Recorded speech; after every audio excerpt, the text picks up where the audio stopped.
Last week, COVID forced Just for Laughs, the Montreal Comedy Festival, to have some smaller shows than normal. They hosted their first in-person comedy event in 2 years at Club Soda. Been there, cool place. Comedian John Doerr said, "These are shows where the audiences are minimal because they're taking extra precautions, like to the point where it doesn't make sense. So now we've got like 12 people in a club that holds 500. It feels like they didn't sell enough tickets. It's way worse than before. Comedians have never had it harder." Bill Burr wants you dummies to get vaccinated, and I'm with him. Come on, man. Things are getting worse. On his podcast, Bill Burr blasted Milwaukee Bucks fans who, quote, probably created a new variant of the effing coronavirus due to its no masks, no condoms celebration. Jesus Christ, they might as well put an effing COVID in liquid form and just put it into a crop duster and just effing flown right over the goddamn crowd. It's so effing dumb, this. I don't trust it. You're full of S that you don't trust it. Boy, he curses a lot. I'm cleaning it up here. I got advertisers, man. Because I'll tell you right now, if they come out with a shot that gave you a flat stomach and abs, all these same people that you ain't effing with my freedom, they'd be right down there getting that effing thing. You may recall earlier this year, Bill Burr was on Joe Rogan's show and told Joe, "I don't want to start this BS. I'm not going to sit here with no medical degree, listening to you with no medical degree, with an American flag behind you, smoking a cigar, acting like we know what's up better than the CDC. Hilarious stuff. From Deadline, David Letterman's Stupid Pet Tricks is coming back, baby. But without David Letterman, TBS has greenlit a 10-episode, half-hour comedy variety series inspired by Stupid Pet Tricks. This time your host, Sarah Silverman. Stupid Pet Tricks, the series, promises to retain all the original segments' charm, silly fun, and appreciation for the often absurd bond between humans and their animal friends, with Sarah Silverman infusing it with a quirky vibe. Each episode will feature a parade of pets performing the most ridiculous, impressive, and extraordinary tricks on a studio stage before a live audience, interweaving comedic bits along with games as pet parents join their furry or scaly friends in the quest to be crowned with the coveted title of Stupidest Trick of the Week. Production begins in LA later this year. From the Laugh Button, Trey Parker and Matt Stone, you know, the South Park guys, they're trying to save Colorado restaurant Casa Bonita. No matter how much I try to stop talking about Mexican food, they keep dragging me in. Casa Bonita is a reference that has come up on South Park numerous times over the show's history.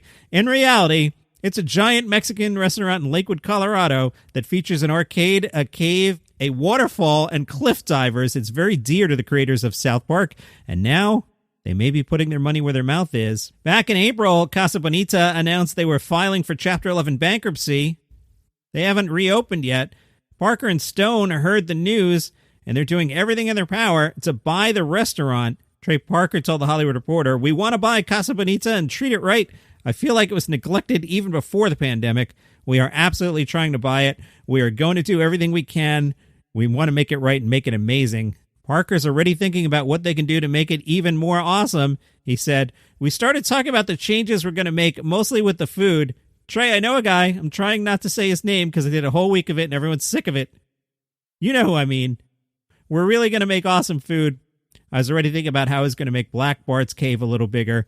Please call that guy whose name I'm not going to say today because everyone's sick of it, because that would be awesome." From Chortle, Issy Suttie did screen tests for a spin-off of her Peep Show character, Dobby. Now, if you're into Peep Show, you're like, whoa, tell me more, Johnny Mac. And if you're an American, you're like, what are you even talking about? Okay, Peep Show, it's a sitcom on Hulu. When we're done here, go watch it, because it's probably better than 100% of the sitcoms that came out in the 21st century in America. So, yeah, you should watch Peep Show. One of the characters on Peep Show was Dobby, who's very lovable. And apparently they wrote some scenes for the potential show, and they asked Issy to perform them with other actors who were up for the role of her best friend. Issy told the British Comedy Guide, "I went into Objective, who made Peep Show, and we spent a day with me doing chemistry reads with different actresses using a couple short scenes. For whatever reason, they didn't develop it." Now, in less good news, they're working on a possible U.S. remake that has switched the genders of its leads. Don't make this. We do not need to see female versions of Mark and Jeremy, originally played by David Mitchell and Robert Webb. Oh, Americans, maybe now you're like Mitchell and Webb? Probably not. Probably not. Peep Show's awesome. Anyway, a gender-swapped Peep Show? Don't make this. Just don't make this. Portlandio writer Carrie Zornetto is working on a script for FX. It's the fourth attempt to make an American Peep Show. One of the creators said, "What would Peep Show have been like with two women as the two leads?" I'll answer, it would suck. But the creator says, "It's a great question, and it's one I'll shortly have the answer to because there's a script in development for a U.S. Peep Show with two female leads. Stop. Just stop." From the WWE, your home for comedy news, they put out a press release letting us know Tiffany Haddish will host the official WWE SummerSlam after party. The WWE SummerSlam after party is on Saturday, August 21st. It's in Las Vegas, and they added, in support of Tiffany Haddish and her monumental efforts, WWE will be making a financial contribution to the She Ready Foundation to help build a better life for children living under the foster care system. Tiffany said, "I'm really glad that me hanging out at the SummerSlam after party with WWE superstars is helping out foster kids." I'm sure nobody crafted that line. That's how people speak. I'm really glad that hanging out the SummerSlam after party with WWE superstars is helping out foster kids. Because if you ask me what I was doing today, I'm like, oh, I'm going to go hang out with WWE superstars. That's what people call them. They're not wrestlers. They're WWE superstars. I digress. I've never hung out with WWE superstars before. It's interesting she called them WWE superstars twice and not wrestlers in either of the sentences. But I've definitely helped a lot of foster kids. Stephanie McMahon, who these days is WWE's chief brand officer, said WWE's mission is to put smiles on people's faces, and one person who does that is the official host of the SummerSlam after party, Tiffany Haddish. So I mentioned I'm on the backup computer, and because of that, I've been working slightly more in advance than usual. So it took me a couple days to thank Tucker Dawg, but we're all going to collectively thank Tucker Dawg right now. Thank you, Tucker Dawg. Now you're wondering, what did Tucker Dawg do? Did he send Johnny Mac some tacos? No. He bought me a coffee at buymeacoffee.com/dailycomedynews. What's that, you're like? Well, say you like the show. Say you're like this guy babbling in his basement who's obsessed with a certain comedian whose name shall not be spoken today. And you're like, this guy's kind of funny. I'll throw him $5. You go to buymeacoffee.com/dailycomedynews and you throw a couple bucks in the tip jar. That's it. I take your money. In the morning, I go to National Donuts Chain and I use your money on a coffee. That's why it's buymeacoffee.com/dailycomedynews. So Tucker Dawg, much appreciation. Sorry it took a couple days. Hope you saw my note where I tagged you and said, hey, it's going to take a couple days. You know why. Everyone knows why. It's not a secret. My main computer broke and I'm on the backup computer. From Variety, Patricia Heaton. You know her from Everybody Loves Raymond. My mom called that show the other day, I Love Raymond. Now, I love my mom. Everybody loves my mom. Not that way, you jerks. She's a sweet old lady, but she gets everything wrong. She called the show I Love Raymond, which is kind of funny. I might start calling it I Love Raymond. Patricia Heaton will star and executive produce a new comedy for Fox. No details. No writer attached. No actual plot. But it would be shot in Nashville. So untitled Nashville comedy starring Patricia Heaton. Patricia Heaton said, I'm looking forward to working with Fox on this series. I've gotten to know and love Nashville over the years while visiting my son and my sister there. It's a wonderful city with an incredible quality of life, along with a vibrant culture and so much creative energy. I'll jump in here, and without even looking, I'm going to guess, and tax breaks to shoot TV series. Just a guess. I want to help support and grow the entertainment production business there, and shooting a TV series in Nashville would provide hundreds of jobs for local cast and crew.